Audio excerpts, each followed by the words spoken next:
Ilia Topuria will look back and go, why didn't I let him up? What about that 1 minute between the rounds? If Ilia had to come out with that 1 minute when they were looking at him and he said he couldn't see, Justin might have stopped him right then. Ilia had a full minute to completely recover that he should have gotten. Inexperienced doctor. They overrode doctor who may not have been as experienced in this. Mark said it was an inexperienced doctor. You gotta let them fight. Gotta let them fight. If they want to fight, you gotta let them fight. Joe Rogan has weighed in on the aftermath of Ilia Topuria's brutal fight with Justin Gaethje.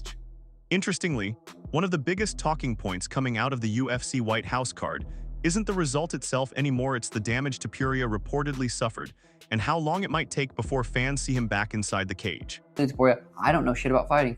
I said every single prediction. Later in the week, I'm like, damn. 20%. You gave him 20%. Yeah, no. There was a little bit, but in my mind, I'm like, dude, Ilia is so fucking confident and so sharp and so skilled, and Gaethje's too wild. Ilia's gonna knock him out. I was like set. My mind was so set on that. He just fucking broke Ilia's face. He broke his mental. And that was like, Ilia's at the hospital 100%, probably for the next little while. That was one of the most crazy, inspiring performances I've ever seen. Did it show on the broadcast Ilia like fainting when they were leaving or not? Yeah, he was like resting on his brother's arms on the way out, like nearly collapsing into him quite badly. Dude, he's got a broken orbital, broken cheekbone. Is that confirmed? I'm confirming it. I don't even know. You're a doctor. Based on the fights I've seen and the results that we've had back. And your medical degree. Yes, I'm actually Dr. Guru here, ready to... As more images surfaced following the event, many were shocked by just how much punishment Topuria had absorbed throughout the contest. The swelling around his face, the damage near his eye, and reports of potential facial fractures immediately raised concern across the MMA community, especially given how much momentum he carried into the fight beforehand. Notably, Rogan has spoken about injuries like this for years, consistently pointing out that fans tend to focus on wins and losses while overlooking the real physical toll of competing at the highest level. I would put Justin Gaethje against Paddy Pimblett. I think that he's gonna... You think Paddy's gonna beat Justin Gaethje? Easy. Wow. Easy. Really? Easy? Yeah, easy. Really easy? Yeah. Wow. That's a crazy thing to say because Justin Gaethje's a fucking animal. Yeah, but he doesn't know how to grapple. And Paddy knows But that. he's a Division I wrestler. He knows how to grapple. You don't think he knows how to grapple? He just chooses not to. He chooses to stand and fight. I don't think so. Did you ever saw him submitting someone? I don't believe he's ever submitted someone, but I think that's because he likes to just crush people. He likes to bang it out and fight. He used to fight. What everyone likes is to dominate people and to win as soon as possible. If you have the ability to submit someone as soon as you can, you would do it. I think that's your mindset. I think Justin Gaethje's mindset is to be the most violent person alive. The thing is, man, don't think that Justin Gaethje can't win. Like, anybody can lose in an MMA fight. People get hit. Like in Ilia Topuria, one of his early fights, Herbert caught him with a head kick in the first round. Dustin is always just trying to you. This is a dangerous guy. He's a dangerous guy for anybody. He's always moving forward, trying to smash you. He leg kicks you from inside the clinch. People forgetting, Gaethje's a warhammer, dude. That guy loves battles. It's not like this tactical take a chance here, take a chance there. No, everything's take a chance. It's like from the very beginning of the fight. The way he fought, you're like, good Lord. A fighter can process a loss mentally within days, but recovering from the kind of cumulative damage sustained in a genuine war inside the cage is an entirely different challenge. That's why the conversation has shifted from whether Topuria will return to when he'll return. If the reports about his injuries hold up, talk of future opponents, rivalries, or title shots takes a backseat to something more fundamental, giving his body the time it needs to properly heal after one of the most physically demanding performances of his career. And, you know, you gave him all the respect in terms of, like, his skill set in there. You know, said probably the second best guy you prepared for outside of Khabib. But now that you're through Ilia, was he as good as you thought he was? Was he better than you thought he was? Just... I mean, my liver still hurts right now. Those body shots were crazy. I mean, he was really, really fast, but, you know, when he didn't get the finish at the end of the second round, I think it really took his spirit. And, you know, again, I said it in the press conference leading up, I was like, he really backed himself into a corner saying he's going to be so dominant And I said it. When we go to the second round, you're going to be like, what the f-? When we go to the third round, you're going to be like, what the f-? You know, that's what I did tonight. Did you feel he was broken after he didn't get that finish? I never felt he was broken because he was so dangerous at the whole time. But in the third round, when I started landing those jabs, when he started finding his back foot, I knew something was different. I mean, it was fight of the night, but, you know, fight of the year, fight of the whatever. It's one of the greatest fights you'll ever see. It was incredible. And especially when you got a guy, I don't know where it ended up, but 6, 7, 8 to 1 underdog, and then comes in and does what he did tonight. And then Ilia, I mean, the body shots that Ilia hit Gaethje with in that round. And then Gaethje gets through it. Gaethje's about to get into, you know, an arm bar. He almost got into a triangle. I mean, just you saw everything in that fight.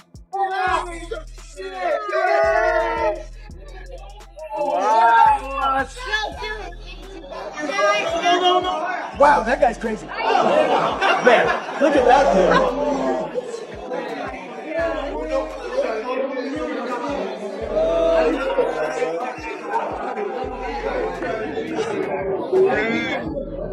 Justin Gaethje, the biggest underdog on the card. Ilia Topuria, the new sensation, the new superstar of the sport, just got pieced up, demolished, and stopped by the doctor at the end of round 4. Justin Gaethje, the highlight, gets it done at the White House, does the backflip off the... Two distinct conversations have emerged from this fight. The first centers on Gaethje and just how impressive his performance truly was, with many fighters and analysts praising the way he systematically broke down one of the sport's biggest stars, making the fight harder for Topuria with every passing round. The second centers on Topuria himself, not because people think less of him, but because there's genuine curiosity about how he responds to adversity. I always tell people that losing is not the end, losing is a lesson. Tonight I learned a very hard lesson. I knew that was going to happen to him. Walking forward with their hands down on the opening bell, you're going to get walloped. People saying that he reminds us of you and all that stuff. No way, does he? He has the same tattoos, he says the same stuff. Right in front of some shit. Right in front of you. Do something about it. He does the same fucking movements. Have they understood it? He was going to scream on the thing. I wish him well. He's all right. I like him. Maybe. This might be 2-2. Ilia Topuria's on the comeback. 2-2? 2-2, I'd say. First 2 to Topuria, next 2 to Gaethje. You hardly mentioned his face being beaten, so look at that. Oh, they're stopping it. There you go. Oh, they stopped it. Wow. Oh, there we go. The big backflip's coming. He might be too tired for that. No, he's done it. He's done it. Oh. Oh, he's done it. Watch your neck. Hey, Justin Gaethje.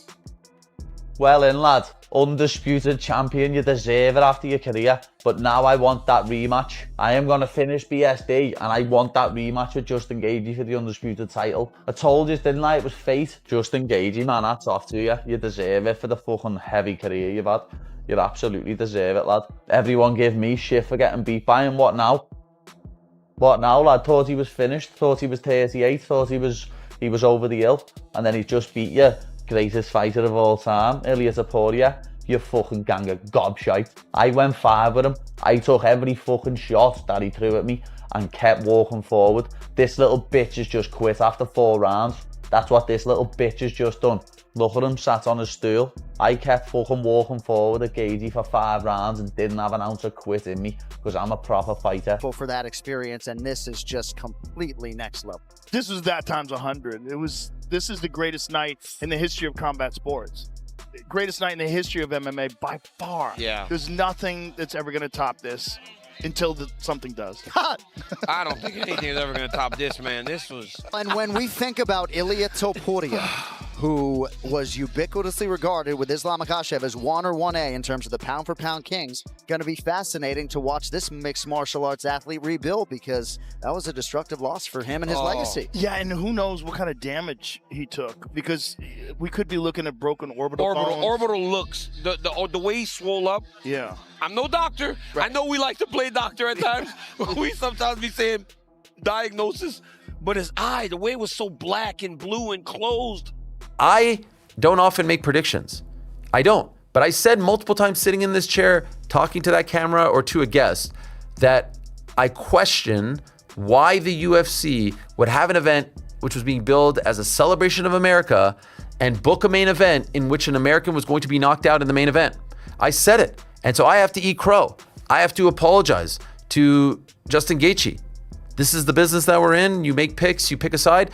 Justin Gaethje, what he did on Sunday is the highlight of his career, obviously, and apropos given the fact that he is nicknamed the highlight. A most unlikely career culminates in the most unlikely of venues. A guy who early in his career was not looked at as a can't miss prospect, was not someone that we talked about, even in World Series of Fighting. I noted yesterday when I did my wrap up, I remember being at a weigh-in, I think it was in Toronto in 2013, and he walks up to me and he says, yo man, can you put this on Twitter? Like say like Justin Gaethje is one of the best lightweights in the world. Like he needs to get some shine.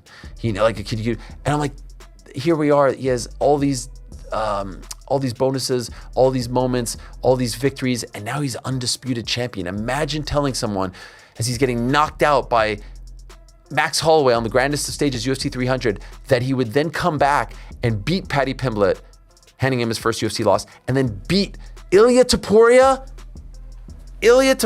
at the White House? Combat sports history shows that some of the biggest stars actually become more beloved after a setback, particularly when they handle it with visible resilience.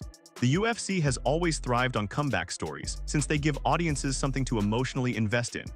And while Gaethje's win remains one of the standout stories from the card, the next chapter of Topuria's career may prove just as compelling. The MMA world is now watching closely, not just for when he returns, but for what version of him steps